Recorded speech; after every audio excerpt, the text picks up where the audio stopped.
오늘은 신앙생활의 기초를 이루는 마지막 주제, 전도에 대해서 말씀을 드리려고 합니다. 그동안 신앙의 기초를 이루는 몇 가지 주제들에 대해서 말씀을 드렸는데 여러분들이 다 기억하시고 계실 겁니다. 첫째는 예배, 둘째는 기도, 셋째는 11조, 넷째는 말씀 순종, 그리고 오늘 전도에 대해서 다 중요한 거고 신앙의 정말 기초를 이루고 근본이 되는 것들입니다. 오늘 이 전도에 대한 말씀을 드릴 때 제가 신학적인 접근을 해서 전도가 뭐냐 이런 식으로 말씀을 드리려고 하지는 않습니다.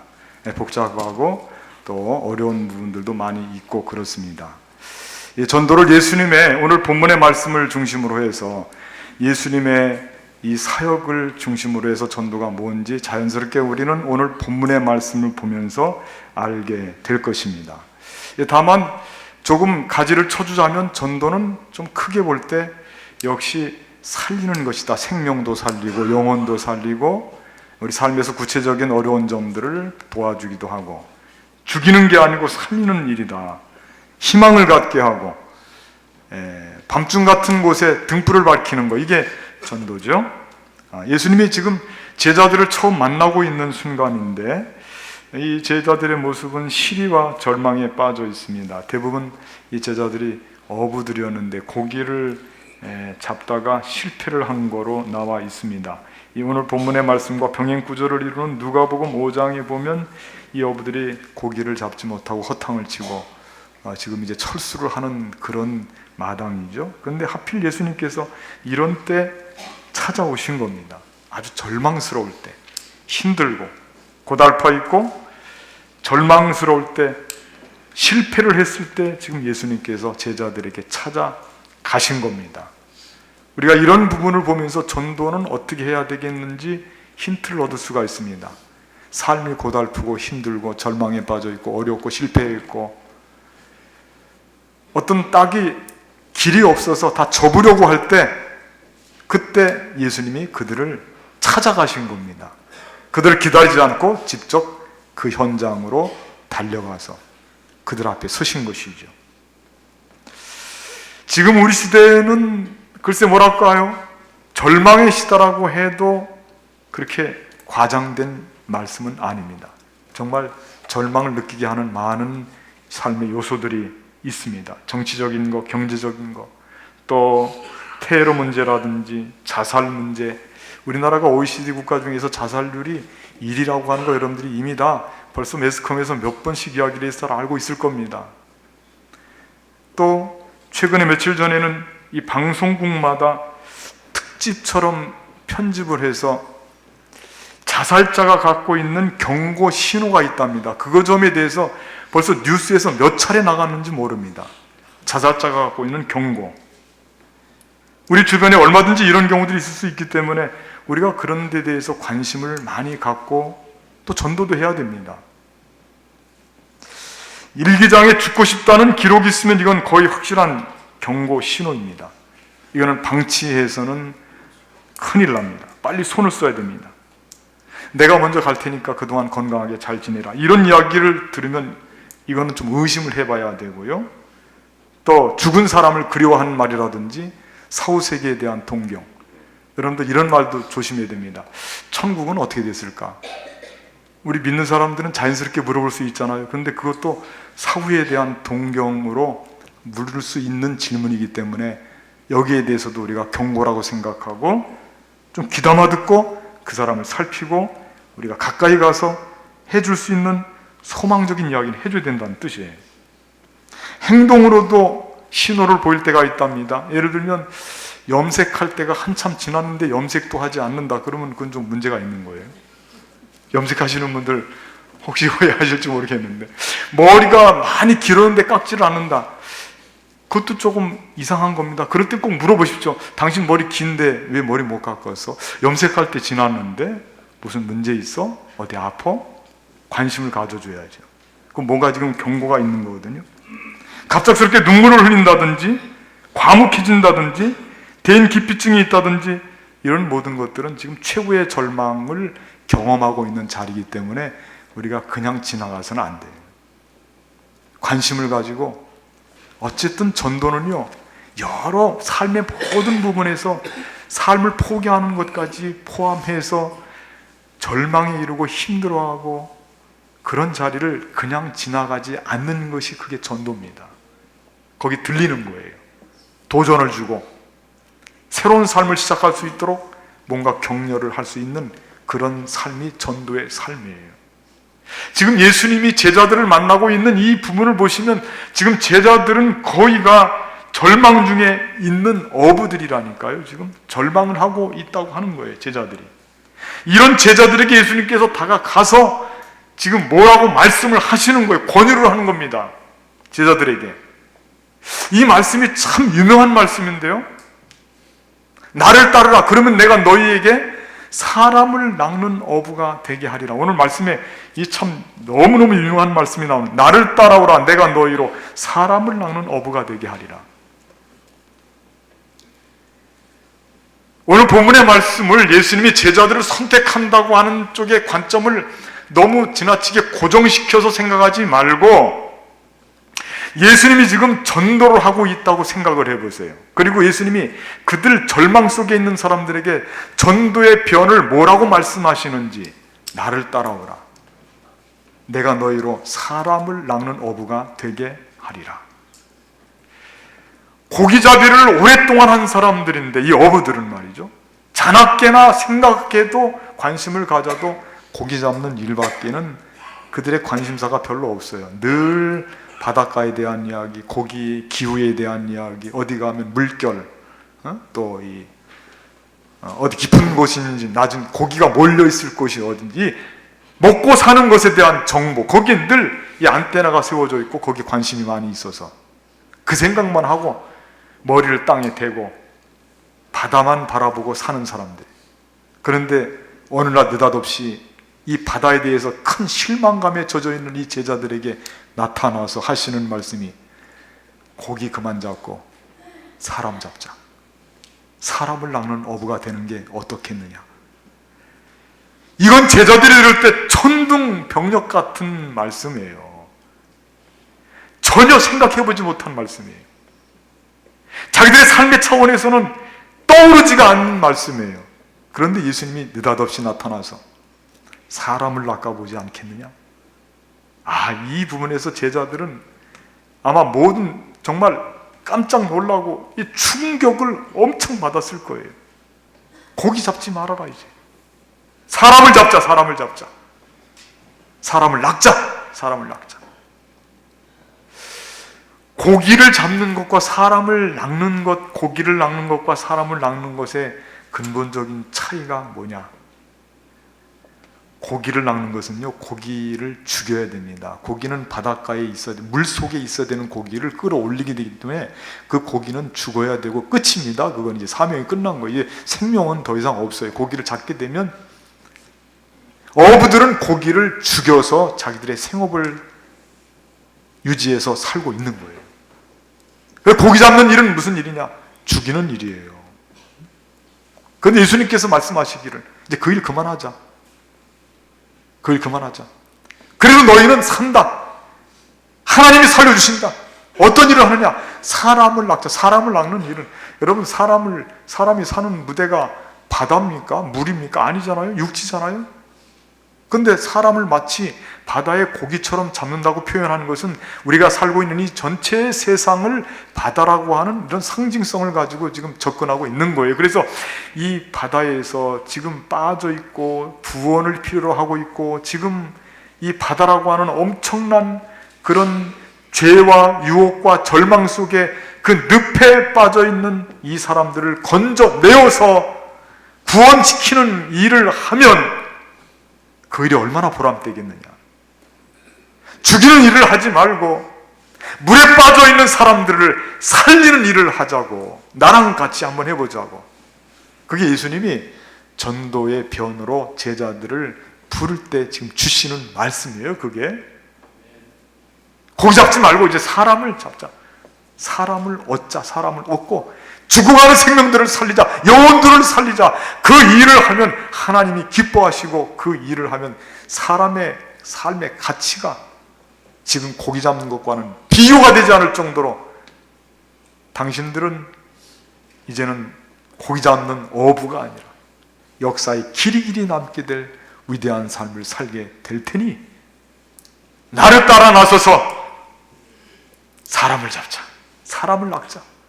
지난번에 우리 시녀중창단에서 제가 온 지 얼마 되지 않아서 우리 이만방 집사님 참 활력이 얼마나 넘치는지 몸을 막 흔들면서 지휘를 하면서 오라 오라 내게 오라. 저는 지금도 I will make your fish awesome. 너무 참 그때 중창을 부르는 것이 지금 머릿속에도 꽉 차 있습니다. 사람을 낚는 어부가 되게 할 것이다. 그게 예수님께서요 제자들을 부르면서 전도에 쓰신 말씀이에요. 얼마나 중요한 말씀인지 몰라요. 사람을 낚는 어부가 되게 할 것이다.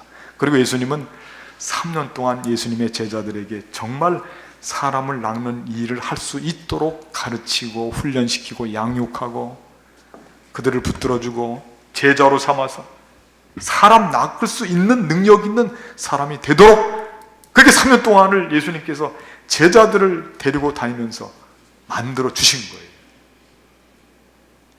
우리가 예수님의 제자라고 한다면 신앙생활을 바르게 하고 목표가 있다면 우리도 예수님의 제자로서 예수님께서 사람 낚는 업으로 제자들을 가르치시고 훈련시키고 키워주셨는데 우리도 마땅히 사람 낚을 수 있는 그런 능력 있는 사람 낚을 수 있는 어부가 돼야죠.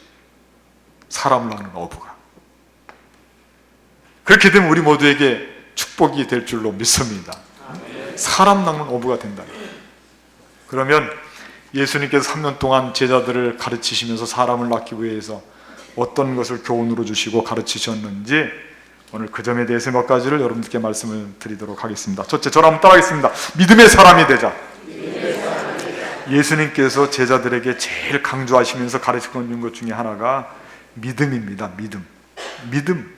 너무 제자들이 믿음이 없기 때문에 믿음을 언제나 강조하시고 믿음 없는 것을 꾸짖으시고 오죽했으면 예수님이 시 중에서 제일 작은 시, 눈에 보이지도 않는 겨자씨 요만한 것을 가지고 말씀하시기를 너에게 만일 이 겨자씨만한 믿음이 있다면 산을 들어서 바다에 옮기라면 옮겨질 것이다. 그렇게까지 말씀하셨습니까? 믿음이 있다면 못할 일이 없다. 할 수 있거든이 무슨 말이냐? 믿는 자에게는 능치 못할 일이 없느니라. 제자들을 데리고 다니면서 예수님이 제일로 강조하시면서 가르치는 내용이 믿음이에요. 믿음이 없이는 전도가 어렵습니다. 내가 신앙을 팔아먹고 내가 때로 나에게 어려움이 당했을 때 내가 흔들리고 믿음을 팔아먹었는데 어떻게 그것을 보여주면서 전도가 되겠습니까? 그 모습을 보면 사람들이 우리를 쫓아오겠습니까? 우리에게 사람이 붙겠습니까? 절대 붙지를 않습니다. 우리 자체가 벌써 믿음이 흔들리는데요. 어떻게 해요? 붙들어야 되는데 우리가 흔들리고 있는데 어떻게 우리를 붙들겠습니까? 붙들 수가 없어요. 믿음이 있어야지. 믿음이. 그래서 예수님은 하여튼 3년 동안 제자들에게 일일이 믿음을 가지라고 그렇게 충고의 말씀을 하시면서 믿음이 자라나도록 가르치신 거예요. 우리도 마찬가지예요. 믿어야 돼. 우리가 믿음이 흔들림 없는 반석 위에 집을 지은 사람과 같이 우리의 믿음이 행함이 있는 믿음으로 달려나가기까지 우리의 믿음이 견고해져야 전도도 할 수가 있는 거예요. 그 다음 믿음과 함께 관련해서 생각해 볼 수 있는 말씀은 우리 믿음이 있을 뿐만 아니라 사람들에게 믿도록 해줘야 돼. 신뢰할 수 있는 사람. 내가 사람들에게 신뢰를 받고 있는지를 검토해 봐야 된다니까요. 옛날에 수도교회 최태섭 장로님, 그분 한국유리 창업자 아닙니까?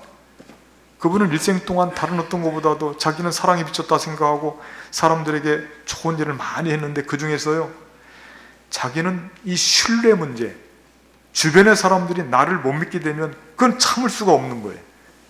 그래서 평생을 자기를 믿을 수 있도록 갈고 닦는 훈련을 열심히 하고 그렇게 된 결과 주변의 사람들이 다 그를 따라가는 거예요. 사람을 낳게 되는 거예요. 신뢰할 수 있으니까, 믿을 수 있으니까. 저 사람 믿지 못하겠다. 그런 사람이 전도한다? 그거 보지도 않습니다. 믿을 만한 사람을 따라가게 돼 있어요. 사람들이 모이는 건 누구냐? 그 사람 신뢰하니까 모이는 거예요. 사람 자체가 신뢰를 받지 못하면 우리가 하는 모든 일에서도 낭패를 보고 어려움을 당하고 사람들이 모이지를 않습니다. 내 주변에 나를 믿어주지 않게 되면 말이죠. 신뢰를 잃지 않게 되기를 바라겠습니다. 심지어 어린 아이에게서조차도 신뢰를 잃는 일은 우리를 돌아보면서 반성을 해야 되고, 내가 어떤 누구에게라도 믿을 만한 사람이 되도록 나를 계속해서 채찍질을 해야, 그래야 전도도 감당할 수 있고 할 수가 있는 거예요. 사람들이 그래야 모이고 따라온다니까요. 내가 믿음 주지 않으면 결코 있을 수가 없어요. 전도.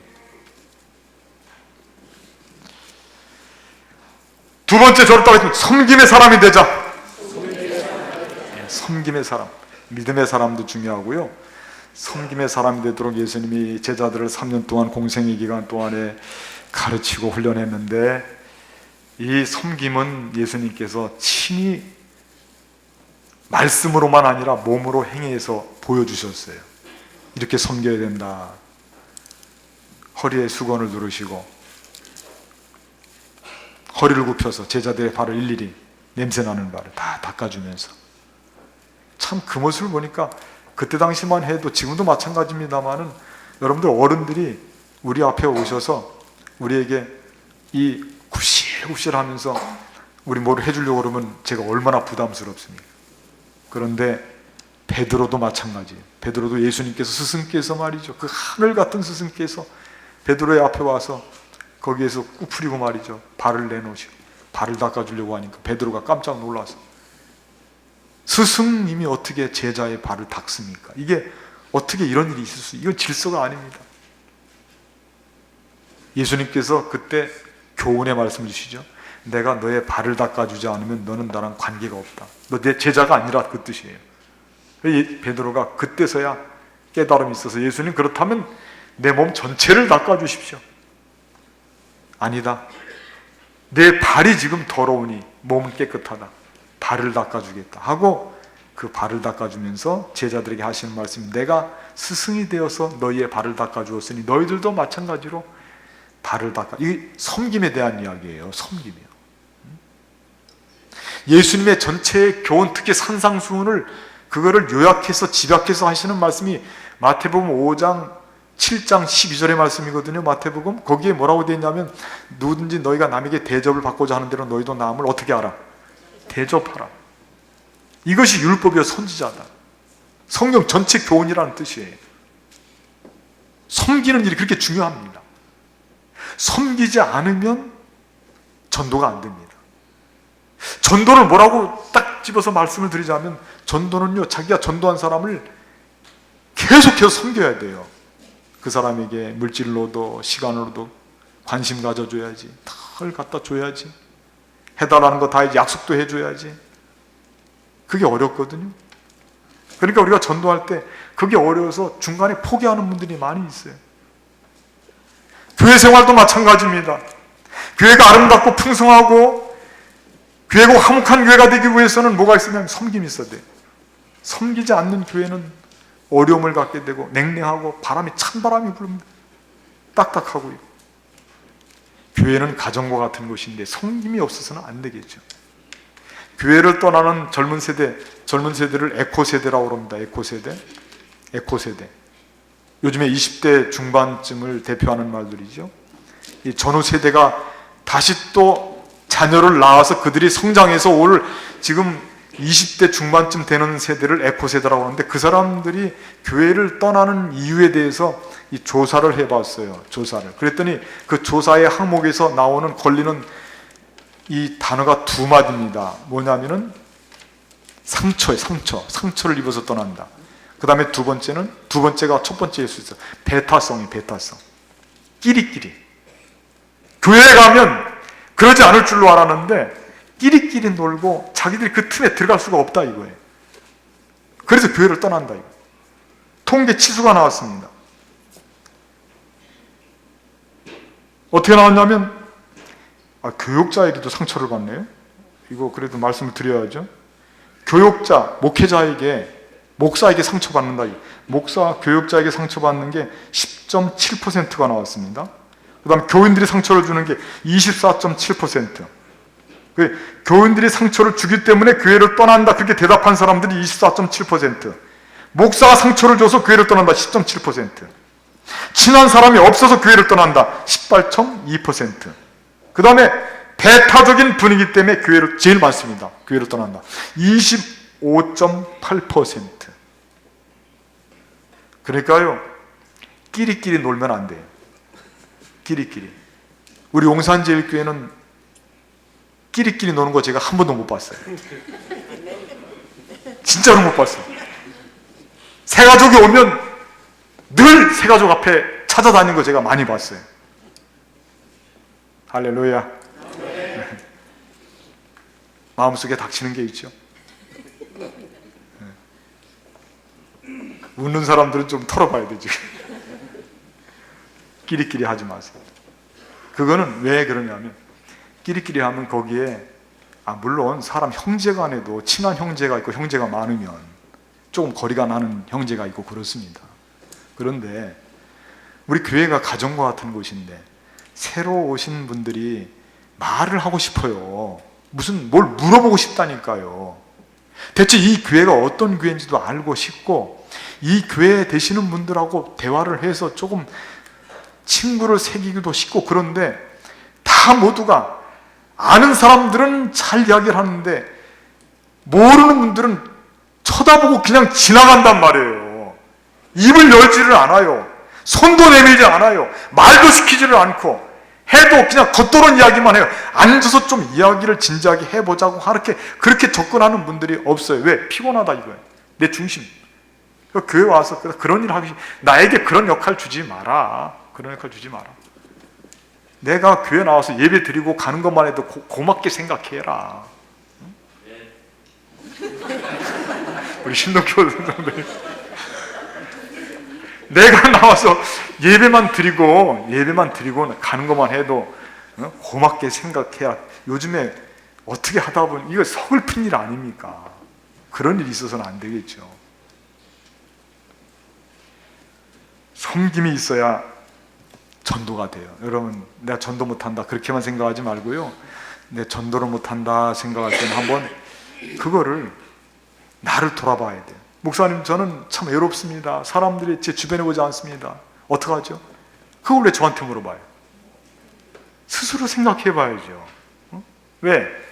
내가 까칠하니까, 내가 비판적이고, 내가 사람들 싫어하고, 내가 누구랑 대화하는 거 싫고, 내가 내 자존심 세우기에 급급하고, 내가 말문을 열기 싫었고, 내가 뭐 시덥지 않은 사람처럼 되는 것 같아서 그게 조금 싫고.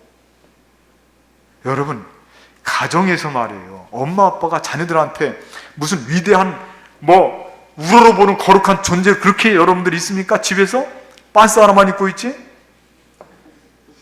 교회에서도 마찬가지예요. 교회에서 우리 가족들끼리는 여기서 그렇게 우리가 지체가 존귀하고 높은 분들이라고 그렇게 생각해서도 안 되고, 그냥 우리끼리는 그냥 다 푼수 떨어도 된다니까. 푼수 떨어도 된다고. 좀 말을 좀 먼저 입을 열어요. 입을 열어요. 응? 말을 먼저 시키고, 먼저 걸어가고, 먼저 포옹 좀 해주고, 섬기고, 내가 먼저 내 자리 찾지 말고 먼저 베풀고, 그게 우리 생활의 일상생활이 돼야 되고, 특히 전도의 현장에서는 일이 없어서는 전도가 일어나지를 않습니다. 전도하기 위해서는 잘 섬겨야 됩니다. 그래야 전도가 자연스럽게 일어납니다. 우리 용산제일교회는 예전부터 좋은 전통이 있지 않습니까? 섬기는 교회, 잘 섬기는 교회, 아름답게 섬기는 교회, 사랑이 풍성한 교회, 그 전통 우리가 잘 이어받아서 오늘까지 이르렀고 앞으로도 계속 그렇게 나아가게 될 줄로 믿습니다. 교회는 그런 공동체가 돼야지 서로 따지고 의견 대립하고 서로 싸우고 서로 내 주장이 옳다고 하고, 주장이 맞지 않으면 틀리면 틀렸다 하고, 다르면 틀렸다 하고, 그리고 반목하고. 어째 교회에서 그렇게 반목 원수가 많고 사람들 보기 싫은 사람들이 많고, 그거는 교회의 모습이 아니에요. 교회도 전도의 현장도 끊임없이 나를 낮추고 섬김으로 나아가게 되면 거기는 아름다운 섬김의 열매가 풍성하게 맺히게 될 줄로 믿습니다. 세 번째 저로 따라하겠습니다. 성령의 사람이 되자. 이건 예수님이 제자들을 가르친 시간은 짧습니다. 그런데 이거 임팩트가 원체 강합니다. 아주 강력하게 말씀을 했어요. 성령의 사람이 되자. 육신의 사람이 아니고 성령의 사람. 예수님께서 부활 승천하실 때 제자들 앞에 놓고 하늘로 올라가시기 전에 뭐라고 말씀하셨냐면, 너희는 예루살렘을 떠나지 말라. 내가 약속한 성령을 너희에게 보내기까지. 왜 그랬을까요? 성령 받아야 감당할 수 있기 때문에. 오직 성령이 너희에게 임하시면 너희가 권능을 받고 예루살렘과 온 유대와 사마리아와 땅끝까지 이르러서 내 증인이 되리라. 사도행전 1장 4절과 8절 말씀에 그렇게 기록이 되어 있거든요. 성령 충만한 사람이 전도도 할 수 있는 거예요. 육의 사람은 전도가 안 돼요. 매일같이 육신의 것만 생각하면 전도가 될 수가 없어요. 영적인 사람, 영적인 권세가 있고 능력이 있는 사람이 전도를 하는 거예요. 예수님의 제자들 중에도 대표적으로 베드로와 요한, 그렇게 못났던 사람들이 성령 충만함을 받고, 여러분, 성령 미문 앞에 앉아있던 안진뱅이, 내가 줄 건 없다, 그러나 예수님의 이름을 준다, 그 자리에서 일어나거나 일어나지 않았습니까? 그리고 그의 손을 붙잡고 일어나서 성전에 달려가기도 하고 가서 예배를 드리고 찬양도 드리고, 성령 충만한 사람으로 거듭나게 될 때, 그때 우리가 예수님의 일을 위임받아서 우리도 감당할 수 있게 되고 전도할 수도 있게 되는 거예요. 육신의 일만 생각하게 되면 전도가 안 됩니다.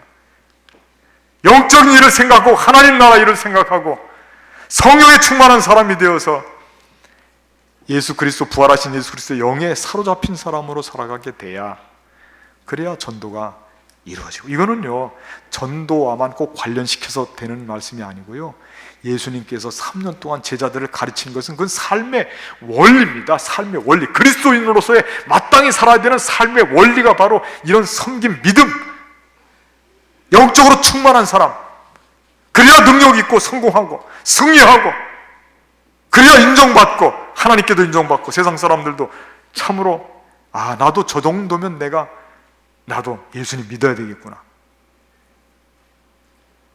내 삶을 보고 세상 사람들이 뭐가 마음이 감동이 있고 그 사람들의 마음이 움직이게 될 것이 아닙니까? 내가 내 분야에서 열심을 내어서 좋은 영향력을 미치면 저 사람 누구지? 아, 따지고 보니까 아, 저 사람 용산지의 그 집사님이래. 역시 뭐가 달라도 다르다고 내가 봤어. 그렇게 돼서 전도가 되는 것이죠. 우리가 그렇게 살기를 바랍니다. 예수님께서 제자들에게 3년 동안 가르쳐준 이 삶의 내용을 우리 삶의 현장에 적용시키고 전도의 현장에 적용시켜서 지금 암울하고 절망에 이르는 이런 세상에서 죽어가는 사람들을 바다에서 건져서 살려내야 될 줄로 믿습니다. 예? 빠져있는 사람을 건져서 사람을 낚아서 그도 살리고 우리도 하나님께로부터 우리 사명 감당해서 잘했다 칭찬받고 그런 삶으로 나가시는 우리 용산제일교회 모든 성도님들이 되시기를 주님의 이름으로 간절히 부탁을 드리겠습니다.